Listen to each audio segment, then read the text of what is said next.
In this video, we will look at how to stake a DTM, or a digital terrain model. This is a topographic model that contains a triangulation of elevation data over a spatial area, often used in groundworks or on engineering projects. And we will start by looking at how we select and check a digital terrain model. To select the DTM to use, we need to slide the job carousel all the way to the left and enter into the Choose Design Data screen. Then, within the DTM page tab, we tick the Use a DTM checkbox and then set the DTM job to be used. As we are happy with this job, we can just press OK. We can now use the 3D viewer to check that the DTM covers the area that we expected. However, we must remember that when we go into the 3D viewer, the working job will also be displayed. So we should either use a new, empty working job or one that covers the same area as the DTM.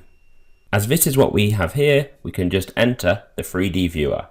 Now initially, the DTM will not be displayed. However, we can turn it on by using the toolbar to enter into the display configuration, then go into the DTM page tab. From here, it is simply a case of ticking the checkbox to turn the DTM on and then setting the color that we want our DTM triangles to be. When we leave the display configuration and return to the 3D viewer, we can clearly see that the triangles of our DTM are in the required area.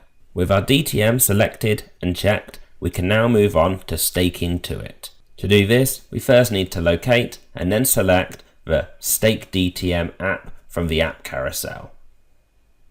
Once inside the app, we are presented with a stake screen. However, until we have a current position, either from GPS or by pressing distance, we do not know what we are trying to stake. Once we have this information, our design height can be computed based on our location within the DTM, and so can our stake value for cut and fill. Then, as we start to move, we can see that even whilst we might stay level, our cut and fill values change as we move around within the DTM.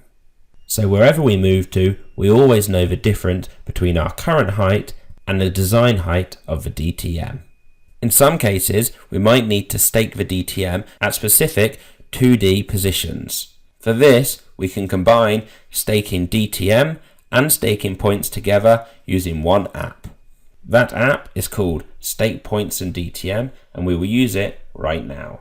Once inside the app, we can see that it's a combination of the Stake DTM screen we've seen in this video and the normal Stake Points screen that we've seen in the Stake Points video.